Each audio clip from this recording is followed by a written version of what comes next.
Bismillahirrahmanirrahim. Let us start lecture number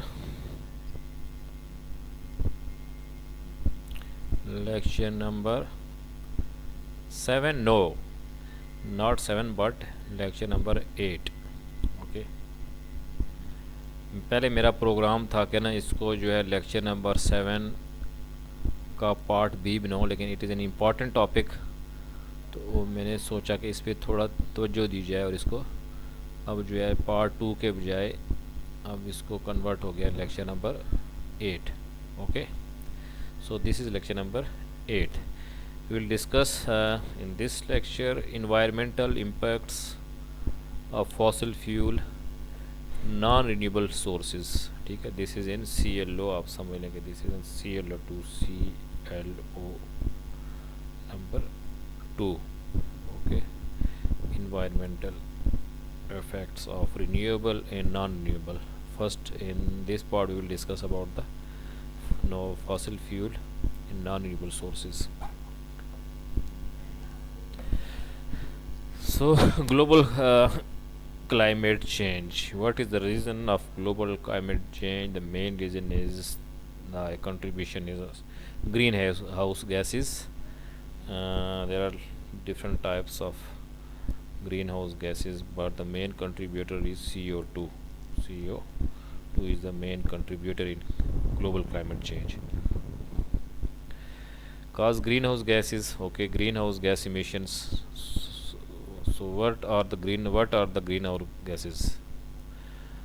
1 2 3. One is CO2, second is nitrous oxide, third is sulfur oxide, and fluorinated gases methane, 4 is CH4. okay, but this is 80%, it counts 80% of global warming, CH4, and then 5 number fluorinated gases, fluorinated, and so on. These are the greenhouse gases.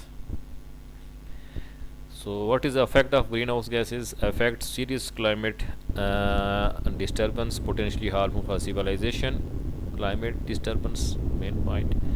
Wide scale malnutrition, including deaths even if civilization not wiped out. Malnutritions due to drought and other things.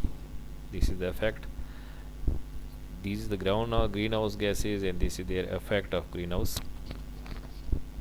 gases. Global warming. Coal is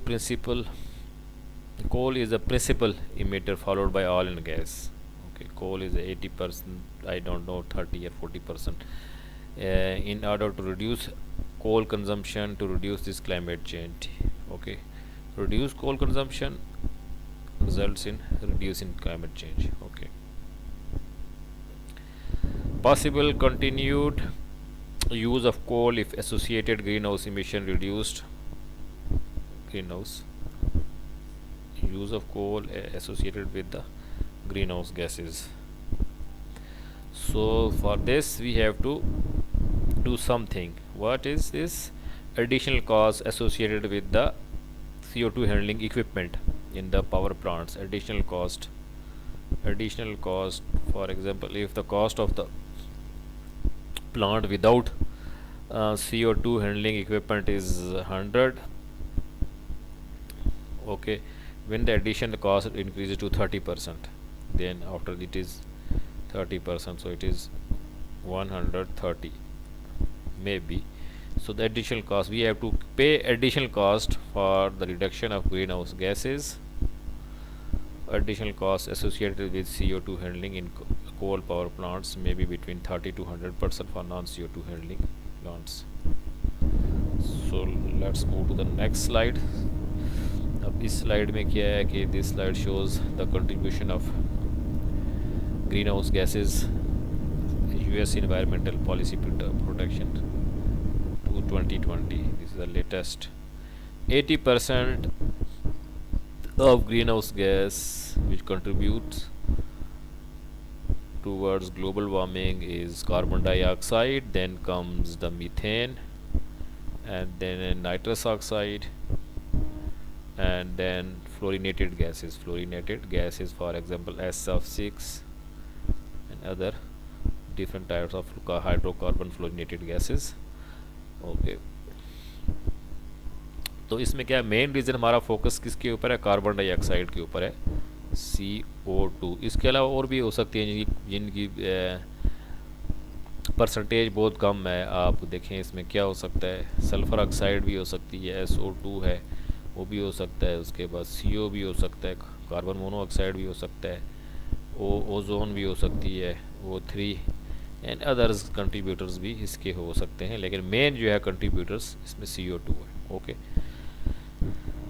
next this another picture which shows the causes, for example green house effect advantages and disadvantages. ये आपका एक मैं idea दे रहा हूँ एक, कि आप check करें कि इसमें ग्रीन हाउस गैसेज के डिसएडवांटेजेस भी हम डिस्कस कर होते हैं। What are the advantages of green house, इस मैं आपसे पूछूंगा Q and, this is the Q and A session के लिए मैंने आपको रख दिया कि go to this website and search what are the advantages of CO2, in this case CO2, greenhouse gas is mainly CO2 mainly.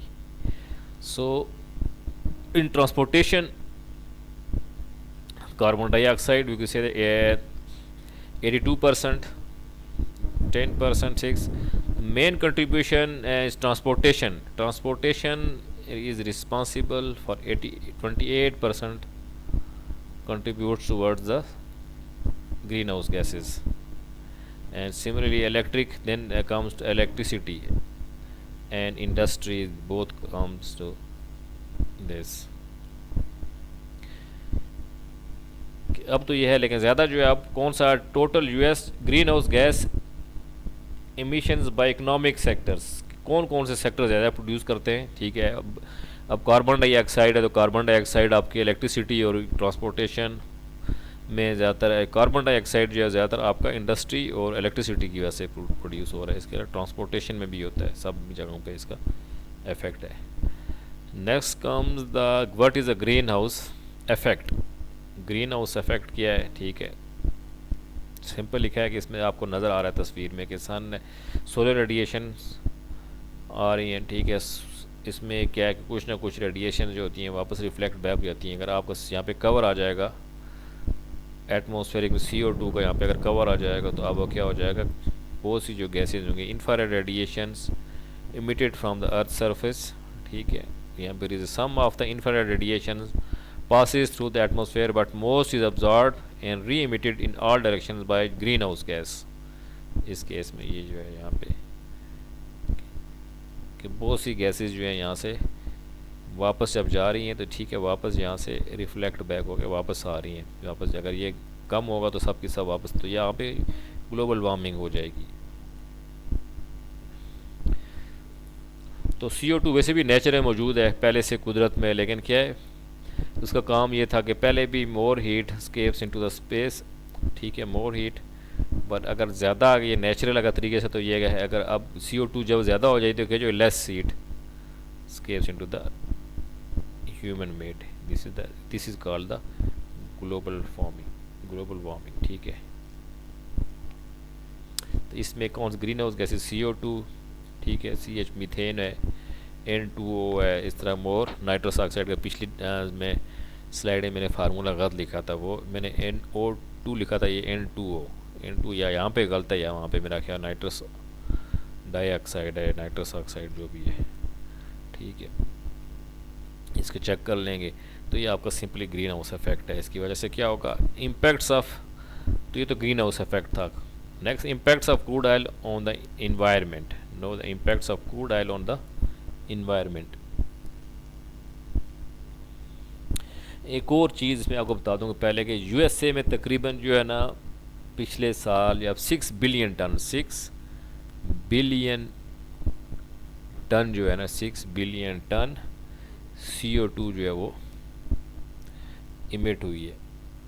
तो इसमें से 35% फ्राम कोल से हुई है, 35% फ्राम कोल।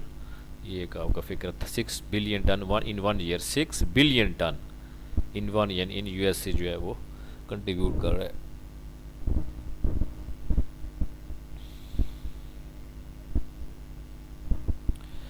तो इसी तरह से उन्होंने एक और रिसर्च किया कि 25 मेगावाट का इसको कैप्चर अगर किया जाए, तो इसकी बुक में कि 25 मेगावाट के प्लांट के से जितनी भी CO2 इमिट होती थी, ठीक है, CO2 इमिट होती, उसको उन्होंने कैप्चर किया है। तो कैप्चर किया तो तकरीबन वो इतने 1 लाख टन उन्होंने उसको कैप्चर किया है, CO2 को कैप्चर किया है। और फिर बाद में इसका डिफरेंट इंडस्ट्रियल यूज़ भी हो सकता है कैप्चर।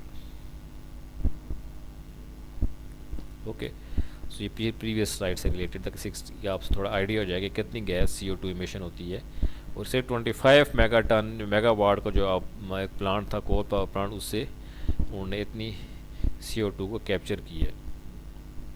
ये आगे टन के साथ आ रहे हैं, 1 लाख टन आप काउंट कर सकते हैं, 1 लाख टन के करीब। नेक्स्ट टॉपिक है impacts of crude oil on the environment. Crude oil का क्या इम्पैक्ट है ऑन इन्वायरमेंट्स का, व्हाट आर द इम्पैक्ट है, ठीक है। ड्रिलिंग इसमें 2 तरह के हो सकते हैं, बर्निंग।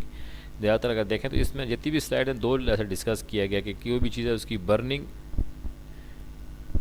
ठीक है, क्या इम्पैक्ट है। फिर हैंडलिंग या ट्रांसपोर्टेशन आप कह सकते हैं, हैंडलिंग कह सकते हैं।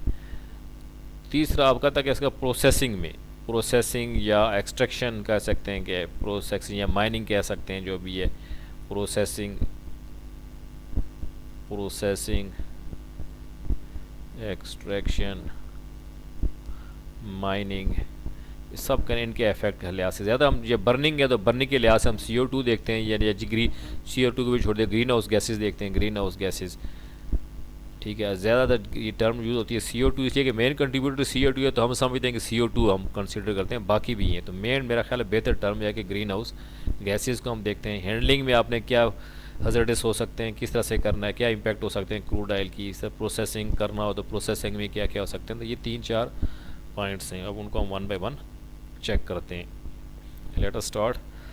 Exploring and drilling disturb land in marine ecosystems, ठीक है। सबसे पहले एक्सप्लोरिंग का किया गया, या प्रोसेसिंग या उसको डिगिंग करना, जिसमें एक्सप्लोरिंग है। Drilling requires clearing vegetables from land, ठीक है। नेक्स्ट इसी डायग्राम में आपको अंदाज़ा हो जाएगा। ग्लोबल वार्मिंग अगर बर्निंग से हो जाएगी, ठीक है। Possible to discover oil reserve with less drilling with advance techniques में आ रही हैं। Satellites, GPS, remote sensing devices, 3-4D seismic technologies, different technologies इसमें। तो उसके लिहाज से जो एक्सप्लोरिंग के अंदर भी इसको हमने देखना है कि क्या क्या तरीके हैं, क्योंकि फॉर एग्जांपल आपको दे सकता हूँ कि एक्सप्लोरिंग में आप कोल माइन में या क्रूड ऑयल, यहाँ पे क्रूड ऑयल का जिक्र है, लेकिन चलें आपको कोल माइन का आप एग्जांपल बताता हूँ कि आपने पिछले अरसे पाकिस्तान में धमाके हुए थे। कोल माइन में होता है कि ये कोल माइन है, ये कोल पड़ा हुआ है, नीचे यहाँ पे गैस भी होती है, ठीक है। अब इसको माइनिंग करेंगे तो मीथेन, तो ये एक्सप्लोजिव है। बाज़ दफ़ा जो आपके ऑर्डर लेस है तो या काम करने वालों को इसको पता नहीं चलता कि गैस है या नहीं, तो एक्सप्लोजन हो सकता है, ठीक है। तो इसमें फिर ड्रिलिंग टेक्निक्स आती हैं, माइनिंग टेक्निक्स आती हैं, टेक्नोलॉजी आ जाती है। तो आजकल की जो लेटेस्ट टेक्नोलॉजी में ऐसी है कि जो गैस है इसको किस तरह ड्रेन कर लें या इसको यूज़ करें। इसके 2 तरीके हैं, या तो इसको ड्रेन करें या फिर इसको क्या करें, यूज़लेस में। तो मुख्तलिफ टेक्नोलॉजीज़ अवेलेबल हैं, क्योंकि हम माइनिंग पूरी एक फील्ड है, माइनिंग इंजीनियरिंग या ड्रिलिंग इंजीनियरिंग, उसमें हम डिटेल में नहीं जाएंगे, लेकिन थोड़ा सा आपको आइडिया होना चाहिए कि डिफरेंट टेक्नोलॉजीज़ डिपेंड करती हैं कौन कौन से, किस तरह से आपने इस तरह ऑयल, गैस या फॉसिल फ्यूल के लिए। सिग्निफिकेंट वाटर रिक्वायरमेंट्स, इसका एग्जांपल है hydraulic fracturing. This is the hydraulic fracturing क्या होता है।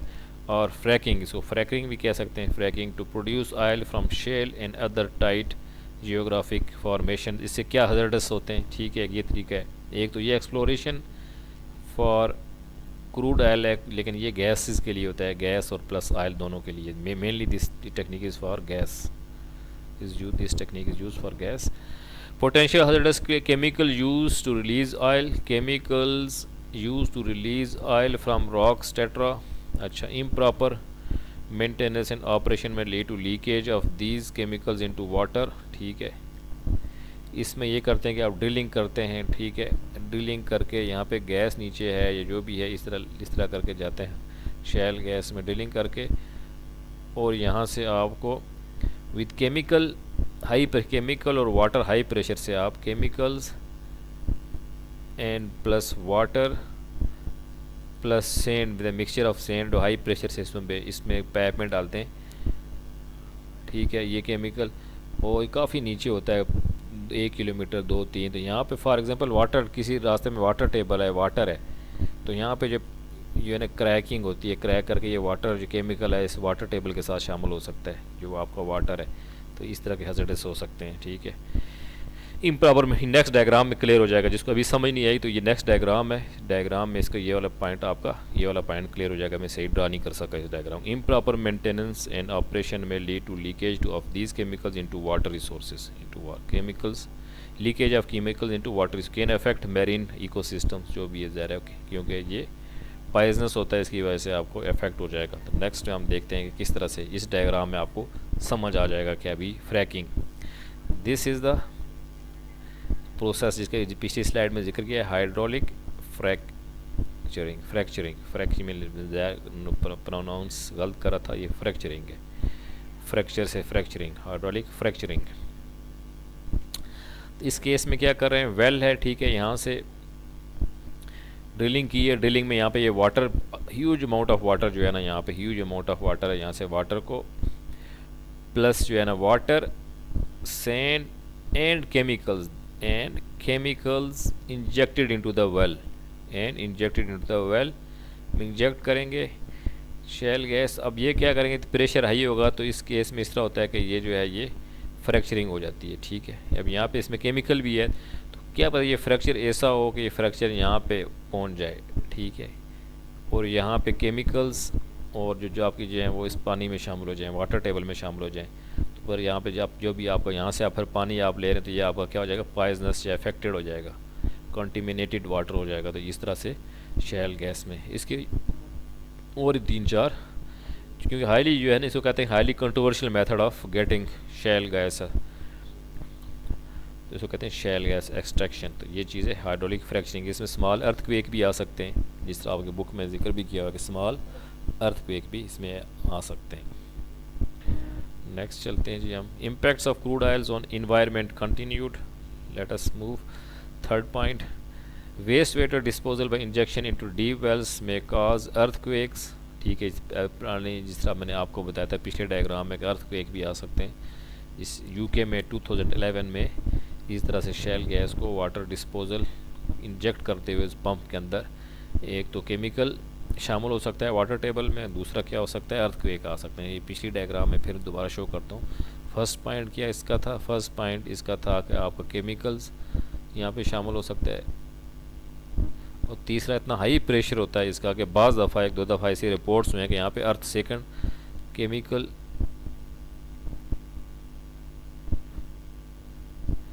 Guts into water table, a second is may cause earthquake, small may cause small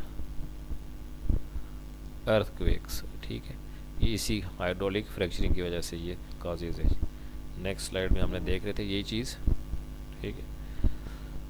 earthquakes third आ जाएगा आपका जी, oil spills as a result of accident may cause explosions और fires, USA require oil tankers to be used between its ports and have full and double hull। ये next diagram में आप देखेंगे full double क्या है, और दूसरा क्या है ऑयल स्पिल्स में क्या है। ऑयल स्पिल में ब्रिटिश बड़ा मशहूर आपका ऑयल स्पिल था मैक्सिको, बे ऑफ मैक्सिको के नज़दीक, मेरा ख्याल है कौन सी जगह थी, कोई नाम मुझे याद नहीं आ रहा, ब्रिटिश पेट्रोलियम इन्वायरमेंटल डिज़ास्टर हुआ था, British gulf of Mexico, sorry gulf, हाँ गल्फ़ ऑफ, आप चेक करें जाके गल्फ़ ऑफ मैक्सिको, गूगल करें मैक्सिको, ठीक है, oil spill, British gulf of Mexico, British petroleum oil spill. एक तो ये कुएं में हुआ था, इन्हें डिगिंग करते ड्यूरिंग ड्रिलिंग, ये ड्रिलिंग में हुआ था। इसके अलावा आपने कई दफ़ा देखा होगा ट्रांसपोर्टेशन के में भी ऑयल स्पिल हो सकता है कि आपका जो टैंकर है उन टैंकर से भी ऑयल लीक हो सकता है, लेकिन ज़्यादा ख़तरनाक होता है ड्रिलिंग के दौरान, BP ये समुंदर के अंदर। तो पूरा जो है ना वो हिस्ट्री में बड़ा मशहूर हुआ था, शायद आपको उस वक्त छोटे होंगे, ये वर्ल्ड की सबसे बड़ी ख़बर थी उस साल, ब्रिटिश पेट्रोलियम ऑयल स्पिल। वो इसको जो है कंट्रोल नहीं कर सके, पूरा समुद्र जो है वो काफ़ी इलाके जो है वो दूर दूर तक वो ऑयल में ऑयल आ गया था उसको। फिर नेक्स्ट है इसका देखेंगे फुल। फिर ऑयल टैंकर किस तरह के होने चाहिए, नेक्स्ट डायग्राम में देखेंगे ऑयल टैंकर्स, ठीक है, किस तरह के होने चाहिए। अच्छा, next restoration of old well sites, ठीक है। अगर आपका जो वेल समुंदर में है, ठीक है, ऑयल यहाँ पे इस तरह का होता है, पॉड्स लगे होते हैं ऊपर, आपका ये बेस होता है, ठीक है, ऊपर यहाँ पे ड्रिलिंग आप कर रहे होते हैं, ड्रिलिंग, ठीक, पूरा ड्रिलिंग मैकेनिज्म है, ये समुंदर है, ठीक है। समुंदर के बाद जब ये ऑयल ख़त्म हो जाता है तो इसको डिस्कार्ड किस करने के बजाय क्या कहते हैं इसको, ये यूज़फुल हो जाता है। ऊपर से आपका ये जो आपका पोर्शन है, जो आपका इक्विपमेंट है, ठीक है, ये तो आप जो है ना इसको डिसअसेंबल करके कैरी कर सकते हैं बाकी, लेकिन ये आपकी बेस है या नीचे समुंदर के अंदर है, ये कि old well sites and creation of artificial reefs, ठीक है, इसको प्लग इन करके मुख्तलिफ तरीके से इसको रिस्टोर किया जाता है और रिक्रिएशन पर्पज़ के लिए। तो नेक्स्ट डायग्राम में हम इसको देखेंगे, ठीक है। सर ये आपने डिस्कस किया था कि डबल सिंगल हल टैंकर इन डबल। तो सिंगल में क्या होगा, आप देखेंगे यहाँ पे एक सिंगल है, यहाँ पे अगर आपको कोई क्रैक स्ट्राइक हुआ है किसी के साथ तो यहाँ पे इसका डैमेज हो सकता है। और इस केस में क्या है कि सिंगल के भी डबल है, हल है, एक यहाँ पे और एक यहाँ पे। तो आजकल जो है ना ज़्यादातर इसी तरह के टैंकर, ऑयल टैंकर आते हैं, तो ज़्यादा ये सेफ। नेक्स्ट ये अभी रीफ का डिस्कस किया था कि जो आपके ओल्ड ऑयल, ओल्ड वेल्स जो हैं, वेल्स उसको जो है क्या करते हैं, उसका फिर जो है उस तरह से ये डिसमेंटल करने के बजाय जो उसकी बेस है वो as a useful recreational purpose के लिए आप यूज़ कर सकते हैं। देखें यहाँ पे रीफ्स, कोरल रीफ्स आ गई हैं, यहाँ पे भी हैबिटेट है, तो ये आप इस पर्पज़ के लिए यूज़ हो सकती हैं। फॉर ये लोग हैं, देखिए डाइविंग कर रहे हैं और वहाँ पे रिक्रिएशनल पर्पज़ के लिए इसको आप यूज़ कर सकते हैं। Impacts of natural gas on environment, no come natural gas. तो नेचुरल गैस का अभी शैल गैस का हम देखा, उसमें गैस भी निकल सकती है, उस पर क्या इफ़ेक्ट हो सकते हैं। तो नेचुरल गैस में ज़्यादा हमारा मीथेन है, CH4 मीथेन। इस पर CH4 ये में अगर देखें जाए तो इसका इफेक्ट जो है वो ग्रीन हाउस गैस का ज़्यादा इफेक्ट है, ये CO2 से ज़्यादा इफेक्टिव है, ज़्यादा डेंजरस है, मोर के इफेक्टिव इन ग्लोबल वार्मिंग हो सकती है, ग्लोबल वार्मिंग। लेकिन इसकी क्योंकि कंट्रीब्यूशन बहुत कम है, बहुत ही 10% है। और दूसरी वजह क्या है कि इसमें एक तो क्वांटिटी कम है, इसलिए CO2 का इफेक्ट ज़्यादा है। और एक और यह कि CO2 ज़्यादा देर तक रह जाता है, हवा में रहता है, और ये जो है सेटल डाउन हो जाता है जल्दी। तो ये इसके बाज़ वजूहत हैं। तो वैसे रिलेटिवली क्लीन, अच्छा, प्रोड्यूसेस पर यानी कि CO2 प्रोड्यूस करता है, लेकिन कोल की निस्बत जो है वो लेस है, ठीक है। कोल जो है वो CO2 प्रोड्यूसेस यहाँ पे कोल more than 600 pounds of CO2, 200 pounds of CO2 per MMBTU, 117 pounds of CO2 produced per million BTU equivalent of the natural gas compared with more than 200 pounds of CO2 पर। ये इसका आप देख सकते हैं कि ठीक है, जस्ट कंपैरिजन किया गया है। Relatively clean, leaks into atmosphere from oil, natural gases, wells, ठीक है। आप देखेंगे इसमें कुछ जो है ना, जब हम कुछ चीज़ को बर्न कर रहे होते हैं 100% तो नहीं होती ना। अगर चूल्हे के ऊपर ही आप देखें, बाज़ दफ़ा आप जब सर्दियों में आप जो है ना वो उसका स्लो रखते हैं तो फिर भी जो 100% बर्निंग, कुछ ना कुछ गैस जो स्केप हो जाती है, ठीक है, ये बर्निंग कर रहे हैं। इस तरह वेल से जब ड्रिलिंग करते हुए भी लीकेजेस वगैरह होती हैं, कहीं ना कहीं से ड्रिलिंग कर रहे हैं तो यहाँ से भी लीक हो सकता है, इन प्रॉपर बर्निंग भी हो सकती है। तो लीक्स इनटू एटमॉस्फेयर, लीक्स किसी भी तरीके से leak into from oil and natural gas well से भी हो सकती है, डिफरेंट तरीके से इसको आप कह सकते। Steps must be taken to reduce these emissions. हाँ, drilling deteriorates land and vegetation, disturb wild life and population, laying of pipeline requires digging. ये भी हमने देखा था कि ड्रिलिंग पिछले हम फ्रैक्चरिंग देख चुके हैं। जब प्रोसीजर कंटिमिनेटेड वाटर ड्यूरिंग प्रोडक्शन, अभी हमने प्रीवियस स्लाइड में शैल के केस में देखा था, ठीक है, फ्रैक्चरिंग के केस में देखा था, देख सकते हैं, ऑलरेडी देख लिया हमने प्रीवियस स्लाइड में। प्रीवियस स्लाइड फ्रैक्चरिंग का जो टॉपिक था, फ्रैक्चरिंग, उससे रिलेट करता है।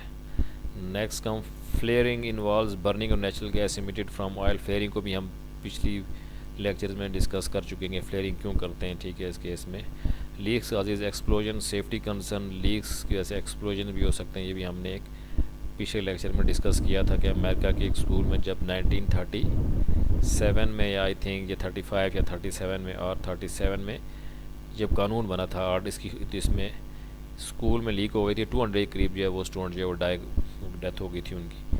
तो इस तरह के ये एग्जांपल्स मौजूद हैं हमारे पास। ये नेचुरल गैस फ्लेयरिंग इस केस में क्यों करते हैं, ठीक है। ये जला रहे हैं ताकि ये बजाय से कि CH4 को एज इट इज़ हम जाने दें, इसको बर्न कर रहे हैं ताकि CH4 इज़ मोर डेंजरस। तो इसमें चलो CH4 की बजाय CO2 इज़ लेस डेंजरस। तो इसकी प्रेशर जो समुद्र में बाद अब इसका प्रेशर होता है बहुत ज़्यादा प्रेशर, ये हमेशा नहीं जा रहा होता है, प्रेशर पर डिपेंड करता है कि बाज़ हो कि आगे जा रहा हो, अगर पाइप में यहाँ से आगे जा रहा होता है, ठीक है। तो जिस तरह तो सिंपल हर टेक्निक में होता है, जिस तरह आपने हाइड्रोल एक्टिव में पढ़ेंगे, यहाँ पे अगर आपका आगे अचानक जो है यहाँ पे भी कुछ सिस्टम बंद हो जाए, ठीक है, ब्लॉकेज आ सकती है, तो ये अगर बहुत ज़्यादा प्रेशर से जा रहा है तो उसको रिलीज़ करने के लिए यहाँ पे गैस पायर जाते हैं। डिफरेंट सिस्टम में एक सेफ्टी, आप समझें एक सेफ्टी मैकेनिज़्म है, ठीक। Let's come the gas explosion in Pakistan, coal mine kills 4, ठीक है। ये एक एग्जांपल है जैसा गैस एक्सप्लोजन का जिक्र है, ठीक है। हो सकता है कोल माइन के अंदर रिसेंटली मेरा 1 महीने पहले भी यहाँ पे इस तरह कोई हादसा हुआ है कोल माइन के अंदर, महीना 2 महीने पहले बलूचिस्तान में, ठीक है। पुलिस इन पाकिस्तान से methane gas explosion in coal mine अगर है तो उसमें ये कोल माइन है, ठीक है। तो इसके जो है ना वो मीथेन भी कहीं ना कहीं ट्रैप, बीच में कोई ना कोई पॉकेट आ सकता है, फ़र्ज़ करें यहाँ पर मीथेन है तो इसको, ये तो सारा का सारा कोल है, ये अगर कहीं लीक कर जाए तो आपको एक्सप्लोजन, इसलिए बहुत safety, mining is very dangerous, coal mining. तो coal mine has killed that is 4 miners. Impact of coal on environment, सबसे बड़ा इम्पैक्ट क्या है कि CO2 का मेन कंट्रीब्यूटर CO2 है, ठीक है। और उसके बाद ये ग्लोबल वार्मिंग तो है ही है, उसके बाद और क्या रीज़न हो सकती हैं, उसके बाद प्रोसेसिंग में और डिफरेंट आपको दिखाते हैं कि क्या इम्पैक्ट है। CO2 is response global warming, ठीक है। और global warming, mountain top removal और mountain top mining involve, next slide में आप इसकी डायग्राम देख लेंगे। In removal of excess soil and rocks above coal seams and dumping them into valleys, ठीक है। नेक्स्ट स्लाइड में आप इसकी डायग्राम देख लेंगे, किस तरह से एग्जांपल समझ आ जाएगी, क्योंकि आप विजुअल जो इफेक्ट है वो आसाम से बंदा समटाइम्स ब्लॉक्स वाटर स्ट्रीम्स, ये भी आप देखेंगे इसकी वजह से क्या होगा। वाटर स्ट्रीम अगर आप ब्लॉक करेंगे तो इसमें पानी जमा हो सकता है और फिर एसिडिक नेचर होती है उस वाटर की, कंटेमिनेटेड वाटर, ठीक है। कंटेमिनेटेड वाटर क्यों होगा, क्योंकि डिफरेंट, अब कोल तो 100% कोल नहीं होगा, इसके अंदर डिफरेंट किस्म की मेटल्स हो सकती हैं, हैज़र्डस क्या हो सकती हैं। कोल फ़र्ज़ करें कि 98% प्योर कोल है, बाकी 2% में क्या होगा, मरकरी होगी, ठीक है, आर्सेनिक होगी, आर्सेनिक है, लेड है, डिफरेंट किस्म की सल्फ़र है, डिफरेंट किस्म की इम्प्योरिटीज़ हो सकती हैं, उसे वाटर में शामिल हो सकती हैं, तो डिफरेंट काजेज़ हो सकती हैं। Contaminated water existing mining area harms aquatic life, regulation require that affected area be reclaimed यानी कि अगर आप माउंटेन टैप आपने वहाँ पर डिगिंग की है, ठीक है, इतना एरिया आपने डिग किया तो उसको जब सारा कोयल निकालने के बाद उसको रिक्लेम करें। अगर यहाँ से आप ट्री प्लांटेशन थी तो आपने रिमूव की है तो वापस जब आपका काम ख़त्म हो गया दोबारा आपको उसी हालत में ले आएँ, ठीक है, दोबारा दरख्तों के साथ इसका आप जिस दरख्त हैं तो लेके आ जाए। Restoration of forestation in area not required. अच्छा, underground mines less polluting but can collapse, ठीक है। ड्रेन वाटर एसिडिक, अच्छा drain water in acidic in nature, अभी इसका प्रीवियस जिक्र कर लिया था कि नेक्स्ट डायग्राम में भी आ जाएगा एसिडिक इन नेचर क्यों हो सकती है, क्योंकि अगर कोल माइन है, ठीक है, बारिश होती है, कोल माइन है यहाँ पे, ठीक है, ओपन पिट है तो यहाँ पे बारिश होगी, बारिश का पानी अगर प्रॉपर ड्रेन ना करें तो कहीं ना कहीं वापस जो है कंटेमिनेटेड होगा और एसिडिक होगा, वो नुकसान पहुँचा सकता है। इसकी आपको coal bed methane can explode in underground mines, coal bed methane example आपको दे दी है, can explode in underground mines if not vented out, causes emission when vented out, some mines sell it. अभी आपको इसको बेचते भी हैं, यानी कि दो तरह के इसके 2 मेथड्स हैं, या तो इसको ड्रेन करें, या इसको यूज़ करें। ये नेक्स्ट डायग्राम में भी आएगा। अभी इसको एक्सप्लोजन का भी बताया था, नेक्स्ट पिछले डायग्राम में आप देख चुके हैं। तो देखते हैं दोनों मेथड के। अब तो फर्स्ट पॉइंट क्या था कि आप mountain top removal from coal mining, after the coal mining आपका ये हो सकता है, ये हाल हो जाएगा माउंट, जिसको दोबारा भी कन्वर्ट किया जा सकता है इसी हालत में। अब एसिडिक देखेंगे कि अगर वाटर आ रहा है तो वाटर की प्रॉपर, अगर कोल माइन के अंदर वाटर आ रहा है तो उसकी प्रॉपर ड्रेनेज करने हैं आपने, एसिड माइन ड्रेनेज ट्रीटमेंट, ठीक है। इस तरह का आपका देखो वाटर की आपका कलर देख लें, कलर के एसिडिक टाइप हो जाता है, तो इसकी आप प्रॉपर ट्रीटमेंट करनी है। तो इस तरह CBM कोल बेडेड मीथेन, ये है CBM से बनता है। कोल बेडेड मीथेन के दो तरीके थे, एक तो इसको क्या था डिज़ास्टर गैस है, कोल में गैस ड्रेनेज करना है आपने, दूसरा क्या करना है यूज़ करना है, क्लीन एनर्जी है, ठीक है। CBM मीथेन है, बजाय इसके कि आप इसको ड्रेन कर दें या कर दें इसको यूज़ कर दें, इसका दूसरा क्या था यूज़ कर लें आप। कोल एंड CBM को, कोल को भी निकाल रहे हैं आप, ठीक है, ग्रीन हाउस गैस है, ठीक है। इसको ड्रेन करेंगे तो इफेक्ट क्या होगा, इस केस में आप ड्रेन करेंगे यानी इसका ड्रेन का मतलब है आप CH4 को ऐसे ही जाने दे रहे थे। इसका मतलब ये एक तो नुकसान ये है कि ये अफेक्ट करेगी, ठीक है, इन्वायरमेंट को। इस केस में क्या है कि आपने इसको कोल के साथ साथ इसको यूज़ करना है, क्योंकि ये इसका जो है ना आप वैसे ही ड्रेन कर देंगे तो ये अफेक्ट करेगी। तो फिर डिफरेंट टेक्नोलॉजीज़ आ गई हैं। नेक्स्ट केस इसमें क्या था कि आप एक देखें इसका नुकसान क्या है, फ्लाई ऐश या डैम। नेक्स्ट इसको नेक्स्ट में शामिल करना चाहिए था, ये स्लाइड जो है मैं रीअरेंज कर लूँगा कि अब यहाँ पे जब कोल पावर प्लांट के अंदर जब कोल जब जलता है, ठीक है, बर्नर के अंदर जलता है टनों के हिसाब से, ठीक है, उसको फिर स्टोर किया जाता है, तो उसको कहते हैं ऐश डैम्स। तो ऐश डैम जो है ना वो भी बाज़ दफ़ा ब्रेक हो सकते हैं। अगर ब्रेक होते हैं तो ये देखेंगे क्या है उसका नुकसान है, माहौल को क्या नुकसान है। ये अमेरिका में वाक़ हुआ था, Kingston fly ash pond, Kingston के अंदर से और मुल्क में वाक़ हुआ था, और काफ़ी अरसे तक जो इसको टाइम लगे, टनों के हिसाब से इसमें आ गया। ये नेशनल जियोग्राफिक की पूरी इसके ऊपर रिपोर्ट है, नेशनल जियोग्राफिक के ऊपर आप देख सकते हैं। Coal's other dark side toxic ash that can poison water and people, okay. तो ये आप देख सकते हैं कि इसका क्या क्या और इफ़ेक्ट हो सकते हैं कोल के। नेक्स्ट इसमें impact of coal on environment. सबसे पहले क्या इन्वायरमेंट, अब इन्वायरमेंट पे आप देख सकते हैं कि इमिशंस क्या क्या हो रही हैं, sulphur dioxide, nitrogen oxides, particular smoke, hedge, respiratory illness, lung disease, carbon dioxide, ठीक है, primary green house gas, mercury and other heavy metals, neurological and developmental damage in humans and other animals, arsenic है, fly ash and bottom ash। अभी previous slide में देखा था fly ash and bottom ash, sorry bottom ash, इसमें पिछले देखा इसके भी and residual to of coal burning in the power plant. क्या है कि एक तो ये है कि आपके दो है कि आप बर्न करते हैं किसी भी चीज़ को, ठीक है, ये बर्निंग आप हो रही है, ठीक है, इस चीज़ को आप बर्न कर रहे हैं, ठीक है। तो एक तो कोल जो है, कोल के रिमेन्स यहाँ पे रह जाएंगे, ठीक है, इसको आप कहते हैं बॉटम ऐश। दूसरा क्या है, यहाँ से जो आपका जो है ना धुआं जो जाता है, ठीक है, धुएं में भी बहुत से मटीरियल CO2 होगा, ठीक है, उसको कहते हैं आपको फ्लाई ऐश। नेक्स्ट डायग्राम है, तो इसकी भी आपने हैंडलिंग केयरफुली करनी होती है, केयरफुल नहीं करेंगे तो इसका भी डिज़ास्टर हो सकता है। ऐश डैम, जैसा प्रीवियस डायग्राम में मैंने आपको दिखाया कि ऐश डैम। इस तरह कार्बन डाइऑक्साइड है, तो इसकी क्या इफेक्ट है, कार्बन डाइऑक्साइड एसिडिक नेचर हो सकता है C, ठीक है, CO2 + H2O, तो ये क्या हो जाएगा H2CO3 कार्बोनेटेड वाटर है, और ये से फिर ये ब्रेकअप करके ये सी वाटर के अंदर शामिल हो सकता है, जिस तरह ये एग्जांपल में बताया गया है।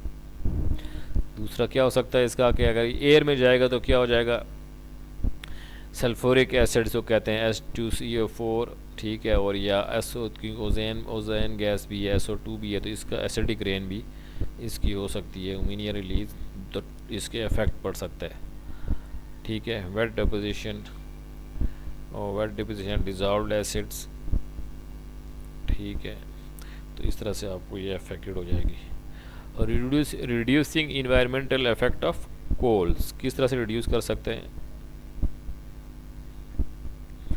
हर चीज़ में एक बर्निंग है तो एफिशिएंट बर्निंग के बाद जो आपका क्या आता है, ऐश आएगी, कोल ऐश होगी और फ्लाई ऐश होगी, ये बॉटम, उनकी प्रॉपर तरीके से हैंडलिंग करना, ठीक है। तो 1 उसके ट्रांसपोर्टेशन, उसके बाद माइनिंग कोल की, अगर तो कोल की माइनिंग की इफेक्टिव करना, माइंस को जो है ना माइन के अंदर भी हज़ार्डस हो सकता है, उसकी प्रॉपर वाटर ड्रेनेज करना।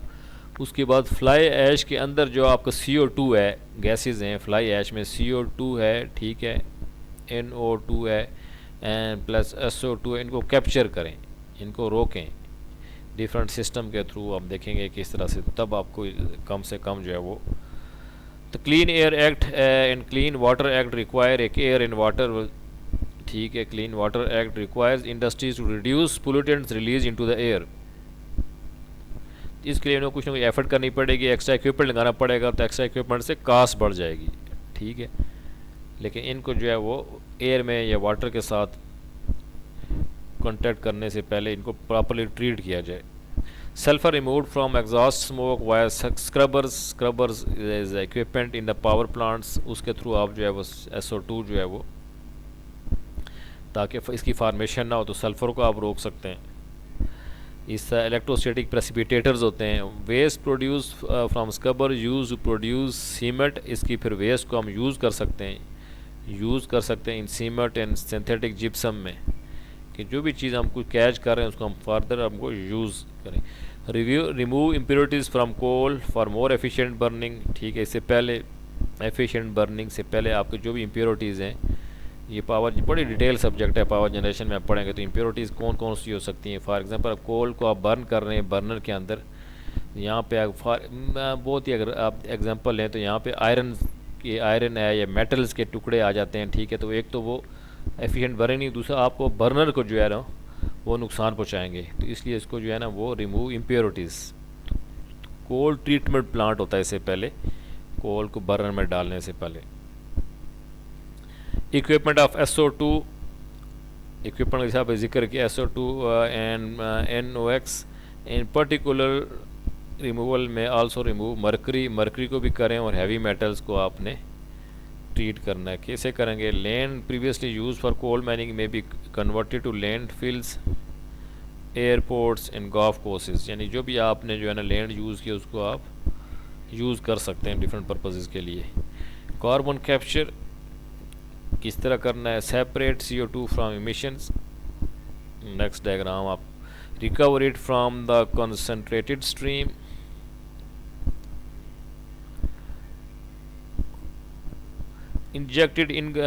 Injected underground for permanent storage, permanent storage के लिए आप जो कर सकते हैं यार सिक्वेजेशन। अब इस केस में डायग्राम में पिछली हमने जो डिस्कस की हैं चीज़ें उसको हम डिस्कस करते हैं इस डायग्राम से, आपको इजीली समझ आए। अगर फ़र्क करें ये कोल है तो कोल के अंदर इम्प्योरिटीज़ हैं, ठीक है, तो इसको प्रोसेस करना है, पल्वराइज़र से प्रोसेस करेंगे ताकि एफिशिएंट बर्निंग हो। बर्निंग यहाँ पे इसकी एफिशिएंट बर्निंग हो, क्योंकि कोई भी चीज़ जो अंडर से 100% प्योर नहीं है। इसमें अगर 80% या 98% कोल है तो इसके अंदर बाकी मेटल्स भी हो सकती हैं, ठीक है। आप भी कोई चीज़ फेंक सकते हैं, इंसान भी कोई चीज़ फेंक सकता है, कोई मेटल है, कोई भी चीज़ फेंक सकता है। तो इसलिए प्रॉपर यहाँ पे जाने से पहले, ताकि यहाँ पे कोई मेटल होगी तो बर्निंग एफिशिएंट नहीं होगी बल्कि ये भी डैमेज होगा, तो प्रॉपर इसकी वो करना है। एक बर्निंग करने के बाद क्या हो जाएगा? बर्निंग करने के बाद दो चीज़ें, एक तो ये ऐश आ जाएगी, ठीक है, बॉटम ऐश का पूरा डैम जिससे आपका एग्जाम्पल, उसकी भी रिकवरी है, ये भी काफ़ी बड़े क्वांटिटी में होता है, टनों के हिसाब से होगा। ये बहुत बड़ी क्वांटिटी में होगा तो उसकी हैंडलिंग में भी आपको केयरफुल रहना है। उसके लिए केयरफुल नहीं रहेंगे तो उसमें भी हादसा हो सकते हैं। तो डिफरेंट उसको हैंडल करने के डिफरेंट तरीके हैं। अब इसके अगर डिफरेंट तरीके हैं, डिफरेंट वेज़ हैं, ठीक है, डिफरेंट वेज़ हैं। हर एक वे का अपना प्रोज एंड कॉन्स हैं, कौन सा सूटेबल है, कौन सा चीप है, कॉस्टली है। तो इसमें आपने अगर देखना है कि चीप देखना है तो चीप होगा तो उसकी फिर वो सेफ्टी नहीं होगा। अगर कॉस्ट बढ़ाएंगे जिसका कि आपने इसको हैंडल करना है और बहुत ही अच्छे तरीके से करना है ताकि कोई इस तरह का सेफ्टी प्रिकॉशन लें, वरना इसको इधर उधर भी फेंक सकते हैं, पानी के दरिया में भी बह सकते हैं। जिस तरह पाकिस्तान हो तो आप दरिया के अंदर ही जो है ऐश डाल दें और सिल्ट जो है दरिया में बैठ जाए। इस तरह भी बात जगहों पे शुरू में ऐसे ही था, तो बाद में उन्होंने कहा नहीं ऐश डैम बनाए जाएँ। फिर इस तरह से ये तो ऐश है, फ्लाई ऐश है। उसके बाद नेक्स्ट है फ्लाई ऐश। फ्लाई ऐश के अंदर भी प्रेसिपिटेटर है, इसमें से डिफरेंट तरीक़ों के आप यहाँ से भी इसका भी फिर आउटपुट आपको निकलता है हज़ार्डस, इसको भी आपने हैंडल करना है। यहाँ से इसको जो भी फ्लाई ऐश में से जो भी आपका कोई मटेरियल है वो आहिस्ता आहिस्ता उसको कैचअप कर रहे हैं, ठीक है, first stage, second, third, fourth, ताकि इसके अंदर कोई आपकी फ्लाई ऐश के अंदर चीज़ें हैं वो भी आप आगे ना जा सकते। बॉटम ऐश और फ्लाई ऐश को आपने हैंडल करना है, ठीक है। फ्लाई ऐश ऊपर यहाँ पे जमा हो जाएंगे, स्टोर हो जाएंगे, इसको आपने निकालना है। नेक्स्ट क्या है, SO2 control device. Next SO2 हो गया, फिर इसमें साथ CO2 भी हो सकता है, तो इसको SO2 को भी आपने हैंडल करना है और इस किसी न किसी तरीके से आपको इसको कैप्चर करना है, देन जो है ना वो आपको आ जाएगा। इसमें क्या, fly ash generation and collection in पेलोराइज में मेन आपका फ्लाई ऐश का जनरेशन, फ्लाई ऐश के साथ किस तरह से प्रोसेस करना है। दिस डायग्राम अनदर डायग्राम, ऐसे थोड़ा आपको बहुत चीज़ें क्लियर हो जाएंगी। जिस तरह इस केस में क्या है कि आपका ऐश पॉन्ड है, ठीक है, ये ग्राउंड वाटर है और रिवर के अंदर डायरेक्ट डाल रहे हैं। जो भी चीज़ आप कर रहे हैं उसको जो थ्रू वाटर जो है ना वो ये क्या, why do ash pond need to be retired, ये इस तरह नहीं होना चाहिए, ठीक है। This is not safe practice. ये अब पुरानी डायग्राम है इस तरह कि इसको जो है ना आप जस्ट जो है ना यहाँ पे जिस तरह फ्लैशिंग करके फ्लाई ऐश है या डिफरेंट आपका कंटेंट वेस्ट है, ठीक है, HG कंट्रोल है, जस्ट उसको जो है ना एज इट इज़ समुद्र में डालेंगे तो ये बहुत ही इन्वायरमेंट के लिए बहुत ही वो है, ख़तरनाक चीज़ है इन्वायरमेंट के लिए। तो ये सिनेरियो भी हो सकता है अगर आप फिर लैंड फिल के अंदर आप डालें, लैंड फिल है, ठीक है, तो बेहतर ये है कि आप इसको लैंड फिल में आप डालें, जैसे कि डायरेक्ट आप इसको इस तरह ही बहा दें। तो उधर ऐसी कास्ट है, ऐसी कास्ट कम है, कास्ट पे डिपेंड करता है, बहरहाल इसका इफेक्ट है इन्वायरमेंट के ऊपर। इसी तरह से देखेंगे यहाँ पे इलेक्ट्रिसिटी प्लांट को कूलिंग वाटर, ये पूरा प्लांट है, ठीक है। ये यहाँ से स्टार्ट करते हैं, सॉलिड वेस्ट है, बॉटम ऐश, ठीक है, यहाँ से स्टार्ट कर, बॉटम ऐश, सॉलिड वेस्ट यहाँ पे आ गया, ठीक है, क्रशिंग पल्वराइजिंग, कोल जा रहा है इसके अंदर, कोल जा रहा है। उसके बाद यहाँ पे नेक्स्ट क्या आ रहा है आपका, स्क्रबर्स हैं, इलेक्ट्रोस्टैटिक प्रेसिपिटेटर्स हैं, ठीक है, सॉलिड वेस्ट है, ये फ्लाई ऐश के अंदर भी सॉलिड वेस्ट आ गया है। सॉलिड वेस्ट ये था एक सॉलिड वेस्ट को प्रॉपरली आपने लैंड फिल करना है, और सॉलिड वेस्ट की फिर यहाँ पे भी एक स्क्रबर्स, सिंथेटिक जिप्सम, इसको आप यूज़ भी कर सकते हैं। सॉलिड वेस्ट को आप रोड्स मटेरियल बनाने के लिए डिफरेंट आप जो है वो उसके प्रोसेस भी हैं, ईंटें भी, बहुत सी आप चीज़ें आप जो है इसके साथ बाई प्रोडक्ट्स भी बना सकते हैं इसके वेस्ट के साथ, कोयले के वेस्ट के साथ, जिस तरह एग्जांपल है। तो इस तरह फॉर्मेशन क्या होगा, H2O CO2 and much reduce SO2, यानी कुछ ना कुछ तो जाएगी, लेकिन वो कितने परसेंट होगी, परसेंटेज इसकी अब कम हो जाएगी इसकी ट्रीटमेंट के बाद। कास्ट बढ़ जाएगी, क्योंकि कास्ट में आपने क्या किया कि सारा का सारा देखे आपने पावर प्लांट के साथ बात जितना भी है, ये वाला हिस्सा है आपका, ये क्या, ये एक्स्ट्रा इक्विपमेंट है to handle the CO2 gases या ग्रीन हाउस गैसेज एंड जो भी आपकी हैज़र्डस मेटल्स हैं, मटेरियल्स हैं, उसको ट्रीट करने के लिए आपको ये एक्स्ट्रा आपने इक्विपमेंट लगाया है एक्स्ट्रा। तो इसके साथ आपकी कास्ट भी बढ़ जाएगी आपके पावर प्लांट की। तो next topic is impacts of nuclear energy on the environment. इसकी क्या है, दो चीज़ें हैं इसकी। तो सबसे कोई ग्रीन हाउस इफेक्ट नहीं है, ऐसा गैस है ना, no CO2 emission, no CO2 emission है, कोई ग्रीन हाउस गैस नहीं है, और मटेरियल भी बहुत ही, यानी कि फ्यूल ही बहुत लेस यूज़ होता है इसके अंदर, ठीक है। तो इम्पैक्ट्स इसके अंदर क्या है, ज़्यादातर इस यूरेनियम के रेडियो एक्टिव, ठीक है, और हैंडलिंग में डिज़ास्टर जिस तरह होता है फुकुशिमा, चेरनोबिल, डिफरेंट डिज़ास्टर इस केस में थे। Complex safety and security features, uncontrol nuclear reaction, this is, इसकी वजह से एक्सीडेंट हो सकते हैं, लेकिन बहुत ही रेयर दुनिया में इसके एक्सीडेंट हुए, एक्सीडेंट बहुत ही कम होते रहे इस दुनिया में। अगर आप देखे जाएँ तो न्यूक्लियर के अंदर पहला एक्सीडेंट हुआ था 1979 में, पेंसिल्वेनिया यूएसए का एक इलाका था 19, इसमें भी आपको वो कहते हैं मेल्ट डाउन हो गया था, पार्शल मेल्ट डाउन हो गया था, आपका सिस्टम मेल्ट डाउन। नेक्स्ट आपका आया था 1986 रशिया, हादसा हुआ था, चेरनोबिल का बड़ा मशहूर हुआ हादसा हुआ था इस तरह से, क्योंकि इसके पूरा का पूरा प्लांट जो है वो मेल्ट डाउन हो गया था।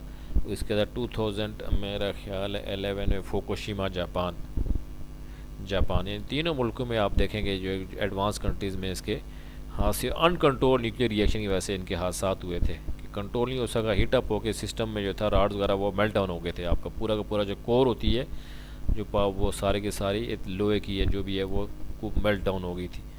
तो इसका डाइवर्स बैरियर्स सेफ्टी सिस्टम भी उसके बाद इन हादसात के बाद काफ़ी रिसर्च हुई और फिर जो है ना इसके रिडेंडेंट जो है ना वो यानी कि सेफ्टी बैरियर्स इम्प्लीमेंट होना शुरू हो गई। अभी तक पाकिस्तान में इसका कोई हादसा नहीं हुआ, अल्लाह का शुक्र है। Large area surrounding nuclear power plant, ठीक है, restricted and guarded by the armed security teams, इसको छोड़ दें, इसको क्या, do not produce direct carbon dioxide emissions, no air pollution, very good, carbon dioxide while operating, process for mining, इसके अंदर जब हमारा प्रॉब्लम शुरू होता है प्रोसेस फॉर माइनिंग से, आप process for mining and refining uranium और and making reactor fuel require large amount of energy. एक तो ये है कि इसके प्रोसेसिंग में एनर्जी चाहिए होती है, तो आपकी एनर्जी बैलेंस आ जाता है कि कितनी इनपुट है कितनी आउटपुट है, ठीक है, लेकिन फिर भी वो large metal and concrete structure require for large amount of energy in manufacturing, ठीक है, स्ट्रक्चर काफ़ी है, इनिशियल इन्वेस्टमेंट काफ़ी है, ये प्लांट डी कमीशनिंग, अगर प्लांट को डी कमीशन करना है तो उसकी वजह से क्या होगा कि आपको पूरा का पूरा ये प्लांट है तो उसको आपने सेव करना है, पूरे का पूरा, जिस तरह चेरनोबिल में हुआ था, पूरा एक डोम बना दिया था उन्होंने ताकि इसकी रेडियो एक्टिव ना हो, clean up of radio active contaminated power plant system in structure, removal of radio active fuel, कुछ न किसी तरीके से इसका आसान नहीं है। नेक्स्ट है रेडियो एक्टिव वेस्ट, यूरेनियम मिल टेलिंग, स्पेंट फ्यूल, आप देख सकते हैं क्या हो सकता है, स्पेंट फ्यूल का क्या करना है, radioactive waste, other radioactive waste है उसको बिग प्रॉब्लम, अच्छा, can remain radioactive and dangerous to human health for thousands of years, ठीक है, तो इसमें आप देखेंगे जियोलॉजिकल बर्निंग, इसमें आपको कोई प्रिडिक्ट नहीं कर सकते आज से 1000 साल बाद क्या होगा, ठीक है, आपने कहीं जो है इसको आप सेफ समझ के रख लिया है ज़मीन के अंदर आपने, लेकिन यह है कि आपको वो जियोलॉजिकल, सबसे पहला होता है कि जियोलॉजिकल सेटल साइड बनता है, स्टेबल साइड आपने रखना है, लेकिन आपके ख्याल में जो चीज़ आज 100 साल 200 साल तक स्टेबल है, वो क्या पता वो 500 साल बाद 1000 साल बाद स्टेबल ना हो, और 1000 साल बाद वहाँ पर जनरेशन देखे कि यहाँ पे कोई ऐसी चीज़ है जो डेंजरस है, तो ये आपकी सबसे बड़ा आजकल इसका जो है वो डिस्पोजल ऑफ न्यूक्लियर वेस्ट का इश्यूज़ बहुत ज़्यादा है अमेरिका के अंदर, इवन कि अमेरिका के अंदर एक जगह उन्होंने सेलेक्ट की थी लास वेगास में, नेवाडा, और उसके ऊपर वो लोग जो वहाँ पे जो है लिटिगेशन में चले गए कि यहाँ पे नहीं होना चाहिए, ठीक है, तो उसका वो मामला चल रहे हैं, और $10 बिलियन जो है वो अमेरिका में प्रोजेक्ट बनाया न्यूक्लियर वेस्ट को डिस्पोजल करने का, 10 बिलियन, तो खुद सोचिए कितना बड़ा इसका, radioactive waste which with short half life store temporarily before disposal, पहले स्टोर करना है, ठीक है, ये भी एक इशू है, फिर डिस्पोज करना,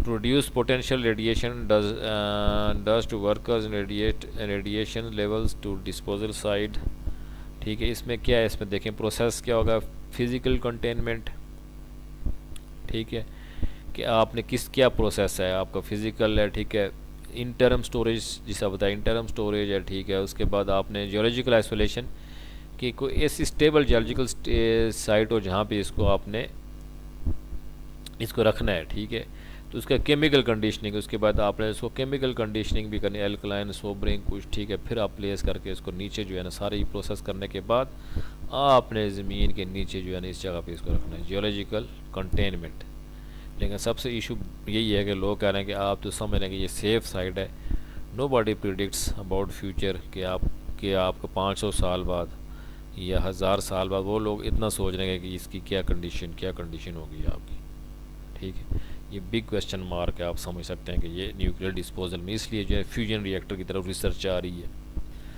इसके अंदर पूरा देखेंगे न्यूक्लियर फ्यूल साइकिल क्या है, और उसके बाद geological disposal of high level TRU waste, ठीक है, पूरा आएगा कि यूरेनियम माइन, देन कम्स आप देखेंगे फ्यूल असेंबली है, यूरेनियम प्रोसेसिंग है, uranium enrichment and fuel fabrication plant है, डिफरेंट कितनी है आप इन्वेस्टमेंट चाहिए, न्यूक्लियर पावर प्लांट आ गया, देन ठीक है, फ्यूल असेंबली है यूरेनियम, और फिर इसके बाद न्यूक्लियर के बाद क्या हो जाएगा, स्पेंट फ्यूल, अच्छा, रिकवर, फिर दोबारा रीप्रोसेसिंग भी हो सकती है, रीप्रोसेसिंग प्लांट कि आप जो है स्पेंट फ्यूल को दोबारा आप जो है रीप्रोसेसिंग करके दोबारा यूज़ करें आप, ठीक है, और रिकवर्ड यूरेनियम, ये reprocessing plant is very important, यानी आपको फिर दोबारा फ्यूल आपको रिकवर्ड यूरेनियम फिर दोबारा आप चला रहे हैं, लेकिन उसके बाद फिर दोबारा आपने यहाँ से रीप्रोसेसिंग प्लांट के अंदर जो कुछ चीज़ें हैं फिर आपने दोबारा जो है हाई लेवल जो है डिस्पोजेबल है आप कह सकते हैं वेस्ट जो है हाई लेवल वेस्ट को फिर आपने वेरीफाइड वेस्ट और यहाँ पे आपने नीचे आपने इसको कर दिया है, ठीक है, किस तरह से आपने करना है, कंटेनर, ड्रम, पूरा एक डिटेल जो है डायग्राम यहाँ पे डायग्राम में दी गई है, ठीक है। Let us see the next life cycle nuclear fuel. इसमें एक और सिर्फ इंपॉर्टेंट पॉइंट की, एक radio active uranium, smaller elements, free particles, यहाँ से पावर जनरेशन आ रही है, ठीक है। स्पेंट वेस्ट फ्यूल, ठीक है, इसमें प्रोसेसिंग का जिक्र नहीं किया गया, इसको स्पेंट वेस्ट फ्यूल की प्रोसेसिंग भी हो सकती है, लेकिन यहाँ पे फ़र्ज़ करें, लेकिन इसमें क्या करना है कि उसको जो वेस्ट स्टील इन ड्राई, यानी कि आपको ड्राई करने से पहले प्रोसेसिंग करनी है, सॉरी इसको सील करने से पहले वेस्ट को आपने प्रोसेसिंग करनी है। कहते हैं आपने वाटर में 10 ईयर्स तक आपने इनको राड को रखना है, 10 ईयर्स तक फ्यूल राड्स को रखना है। Fuel rods should be kept in water for 10 years, then storage 10 year के स्टोरेज के बाद फिर आपने इसको यहाँ पे करना है। तो ये काफ़ी एक कम्बरसन प्रोसेस आप कह सकते हैं ये है। ये एक मैंने आपको एक स्नैपशॉट है एक वेबसाइट का जिक्र यहाँ पे है। वेबसाइट का नाम है, आप ये चेक कर लें, जाकर देख सकते हैं डिटेल में, जैसे उसका website nuclear waste management organisation of Japan. तो इसमें आप देखेंगे तो आपको बहुत ही डिटेल जो है ना आपको एक्टिविटी नज़र आएंगी कि क्या क्या कुछ है, कौन कौन से आपको डिटेल में, लेकिन जस्ट आपको आइडिया, हमने तो इतने आपको एक आइडिया या हिंट देना होता है कि जो कोई इंटरेस्ट हो वो इसमें देख सके या अपने रिकॉर्ड में रख सके, कि बाद में फर्दर किसी को कोई इन्फॉर्मेशन चाहिए हो तो जाके इससे चेक कर सकते हैं। न्यूक्लियर वेस्ट मैनेजमेंट ऑर्गेनाइजेशन के क्या क्या उसकी रिस्पॉन्सिबिलिटीज़ हैं।